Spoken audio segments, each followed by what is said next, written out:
Hello guys, welcome back again. शिक्षक दिवस की आप सभी को हार्दिक शुभकामनाएं। उन टीचर्स और उन शिक्षकों को हृदय से आभार जिन्होंने अपनी विषम परिस्थितियों को भुलाकर हम सभी को, हम छात्रों को ज्ञान अर्जित करने का मौका दिया, अपना सर्वस्व समय दिया। उन सभी गुरुओं का नमन। शिक्षक समुदाय, जैसा कि आप जानते हैं, मैं कुछ चीज़ें आपके सामने रखना चाहूँगा। देखिए, शिक्षित वर्ग आज के टाइम पे आप सभी को पता है, हमारे पास में बहुत ऐसे साधन हैं जिनके माध्यम से आज हम शिक्षा ग्रहण कर सकते हैं। लेकिन किसी टाइम पे ये चीज़ें नहीं हुआ करती थी। उस टाइम पे गुरुकुल चलते थे और उस टाइम पे गुरुओं का बहुत अहम योगदान होता था। लेकिन आजकल जो ऑनलाइन चीज़ें चली हैं उनसे कहीं न कहीं वो अटैचमेंट नहीं हो पाया है। लेकिन आजकल ऐसा नहीं है कि ऑफ़लाइन भी चीज़ें चलती हैं। लेकिन जो ऑफ़लाइन में जो अटैचमेंट आता है गुरु और शिक्षक के मध्य में, वो कहीं न कहीं ऑनलाइन में मिसिंग होता है। इन सब चीज़ों को छोड़कर मैं कुछ अहम मुद्दों को लेकर भी डिस्कस करूँगा। सबसे पहले उन सभी गुरुओं को नमन, उन सभी गुरुओं का हृदय से आभार जिन्होंने मुझे शिक्षा के मुख्य बिंदुओं तक पहुँचाया कि क्यों शिक्षा ज़रूरी है समाज के विकास में, स्वयं के विकास में और आसपास के वातावरण के विकास में। उन गुरुओं ने कहीं न कहीं मुझे समझाया है, चाहे वो विज्ञान के माध्यम से हो, चाहे सामाजिक विज्ञान के माध्यम से हो, चाहे वो आपके दैनिक विज्ञान हो, चाहे वो आपका कोई सा दूसरा विषय हो। उन्होंने हमेशा कुछ बातें ऐसी बताई हैं और आपके गुरुओं ने भी आपको बताई होंगी, लेकिन आप कहीं न कहीं मिस करते हैं, तो मैं आपको याद दिलाने की ट्राई करूँगा।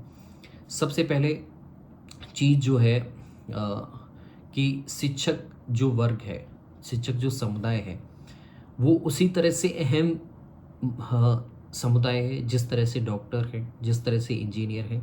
कहीं न कहीं हमारे आस-पास 2-3 कुछ ऐसे जॉब्स होते हैं जिनको बहुत ज़्यादा ग्लोरीफाई किया जाता है समाज में। आपके सिविल जॉब्स हैं, डॉक्टर्स हैं, इंजीनियर्स हैं। और कहीं न कहीं छात्रों को बेमतलब का प्रेशराइज़ किया जाता है। अगर कोई छात्र आर्ट में जाना चाहता है तो घरवाले उसे ज़बरदस्ती साइंस दिलवाएँगे, उसे डॉक्टर बनाना तो कहीं न कहीं पैशन कैसा हो जाता है, इधर-उधर हो जाती हैं चीज़ें। कोई जाना चाहता है आर्ट में और उसे साइंस दिलवा दी, कोई साइंस में जाना चाहता है उसे आर्ट दिलवा दिया क्योंकि उसे सिविल्स की तैयारी करवानी है। तो मैं उन सभी माता-पिताओं, अभिभावकों और सबसे ज़्यादा छात्रों से कहना चाहूँगा कि आपको खुद समझना होगा कि आप क्या करना चाहते हैं। ये बहुत ज़रूरी है लाइफ में। मैं बार-बार कहता हूँ, जब भी आप स्ट्रीम चूज़ कर रहे होते हैं, उस टाइम पे बहुत आपको गहन ध्यान रखने की ज़रूरत होती है और इसके लिए एक्सपीरियंस भी काम आता है। लेकिन सबसे अहम चीज़ आपके अंदर से आवाज़ आनी चाहिए। अगर आप साइंस ले रहे हैं, तो आपको खुद पता होना चाहिए उसके ऑप्शंस के बारे में, आपके ऑप्शंस के बारे में, क्या आप अगर वहाँ पे। और दूसरा सबसे अहम मुद्दा, सेकंड ऑप्शन आपको हमेशा लेके चलना चाहिए। कुछ चीज़ें बताई जाती हैं समाज में कि सेकंड ऑप्शन बचकाना है और लूजर्स के लिए होता है, तो ऐसा ज़रूरी नहीं है। हर काम को करने के लिए जैसे आप ऑप्शन बी रखते हैं, उसी तरह से ये आपके फ्यूचर के लिए है। और फ्यूचर में कुछ भी हो सकता है, आप कितनी भी ट्राई कर लें, किसी भी एग्ज़ाम की ज़रूरी नहीं है, कोई भी गारंटी नहीं है आप उस एग्ज़ाम को क्लियर कर पाओगे। अगर आप सिविल एग्ज़ाम की तैयारी कर रहे हैं, तो सभी को एक ऑप्शन बी लेने की ज़रूरत होती है जिससे आप एक सेफ साइड में खेल पाएँ। ये बहुत ज़रूरी है और ये बहुत टिपिकल टास्क नहीं है। आप तैयारी करते हुए भी ऐसी चीज़ें कर सकते हैं जिससे आपका एक फ्यूचर सिक्योर होगा।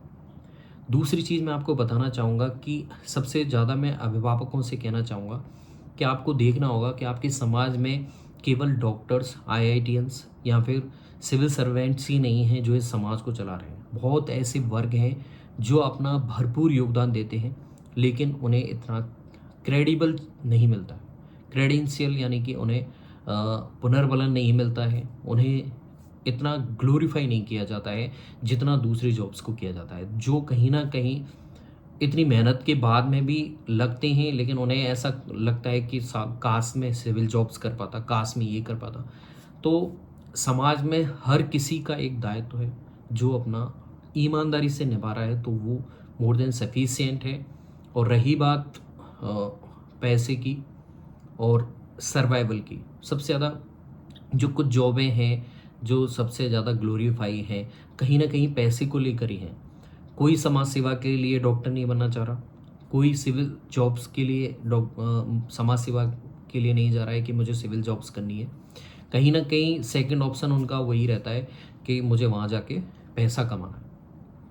अगर आप जा रहे हैं इन जॉब्स में तो आपका फर्स्ट प्रायोरिटी होनी चाहिए सेवा, मानव सेवा। That's it. आपके लिए बहुत सारे पर्क्स हैं उस जॉब में, तो वो आपके लिए बहुत सही। दूसरी चीज़, ये बहुत ज़्यादा ज्ञान की बातें होगी और मुझे लगता है अगर आपको अच्छी नहीं लग रही हैं तो आप स्किप कर सकते हैं। सेकंड चीज़ जो मैं कहना चाहूँगा, हमारे आसपास जो अभी चल रही हैं, जैसा कि आपने देखा होगा पंजाब में फ्लड आ रखे हैं, उत्तराखंड, जम्मू कश्मीर, इस साइड में आपके भूस्खलन हो रहे हैं, लैंडस्लाइड हो रही हैं, पहाड़ के पहाड़ अपनी जगह शिफ्ट कर रहे हैं। अगर आपने फिजिकल ज्योग्राफी पढ़ी होगी अच्छे से तो आपने ध्यान दिया होगा इन चीज़ों के बारे में, और अगर आप साइंस और ज्योग्राफी के स्टूडेंट हैं तो आपको पता होगा ये चीज़ क्या चल रही है। साइंस का स्टूडेंट होते हुए मैं आपको बताना चाहूँगा कि ये सब मानवीय, कहीं ना कहीं हम इन सभी में योगदान देते हैं, डायरेक्ट या इनडायरेक्ट रूप से। ये जो आपदाएं हो रही हैं इन सभी में हमारा योगदान है, और कहीं हद तक योगदान सरकार का भी है। सबसे पहले हमें शिक्षित होने का महत्व समझना पड़ेगा। देखिए, शिक्षित होने का माध्यम एक जरिया केवल पैसे कमाना और जॉब पाना ही नहीं है। आपको ये समझना होगा, जब तक आप अपनी एजुकेशन को आत्मसात नहीं कर पाएंगे तब तक आपकी किताबों को पढ़ना मेरे हिसाब से तो व्यर्थ है। बाकी अदर पर्सन्स की ओपिनियन मुझे नहीं पता है, मैं अपनी ओपिनियन बताता हूँ। अगर आप अपनी लाइफ में अपनी एजुकेशन को आत्मसात नहीं कर पा रहे हैं, उसका यूज़ नहीं कर पा रहे हैं, तो बुक्स को पढ़ने का कोई मतलब नहीं है। अगर आपको पता है पर्यावरण के संरक्षण के लिए इतनी सारी चीज़ें चल रही हैं, चलाई जाती हैं, भले ही उनका भूमि स्तर पे अच्छे से क्रियान्वयन नहीं हो पाए, लेकिन आपको समझना होगा। और ये जो पहल है आपके स्तर से ही आएगी, मेरे स्तर से आएगी अगर मैं शुरुआत करूँगा, और आपके स्तर से ही शुरुआत होगी। देखिए, बहुत सारे प्रदूषण है, पॉल्यूशन है, और आजकल जो विकास हो रहा है वो असतत विकास है। सतत विकास नहीं होकर हम पेड़ों को काट रहे हैं, डिफॉरेस्टेशन हो रहा है। जो जिस जगह पहले पानी निकलने की रास्ते हैं उस जगह पे कंस्ट्रक्शन हो रहा है, पहाड़ों पे कंस्ट्रक्शन हो रहा है। तो ये सब चीज़ें कैसी हैं, डिसबैलेंस करने वाली हैं, और पृथ्वी अपना बैलेंस करना जानती है। अगर आप उसे डिस्टर्ब करेंगे तो वो आपको बहुत ज़्यादा डिस्टर्ब कर देगी। तो एज ए साइंस स्टूडेंट मेरा आपको बताने का माध्यम केवल यही है, अंतिम उद्देश्य यही है कि आप इतनी सारी चीज़ें पढ़ते हैं तो आपका भी योगदान है पर्यावरण के संरक्षण में, जंतु जातियों के संरक्षण में, पॉल्यूशन को नहीं फैलाने में, और सरकार को याद दिलाने में कि उनके किस लिए वो आए हैं, क्या उनका मुख्य काम है। हम अपने आसपास इतनी सारी चीज़ें देखते हैं फिर भी आंखें बंद करके चलते हैं, तो वो भी शिक्षित होने का वो भी कोई आपका औचित्य नहीं है। अगर आप अन्याय हो रहा है और कहीं काम नहीं हो रहा है और उसके प्रति भी अगर आप अपनी आंखें बंद कर रहे हैं तो वो भी अशिक्षित होने का ही एक सबूत है। तो मैं उन सभी छात्रों से, उन सभी अभिभावकों से जो मुझे सुन रहे हैं, उन सभी से इतनी गुजारिश करूँगा कि जो भी पढ़ रहे हो आप उन चीज़ों को अपनी लाइफ में ज़रूर आत्मसात करें। शिक्षक दिवस पर मैं बस इतना ही कहना चाहूँगा, और उन सभी शिक्षकों को हृदय से आभार देना चाहूँगा जिन्होंने मुझे इस काबिल बनाया। थैंक्स, धन्यवाद, शुक्रिया।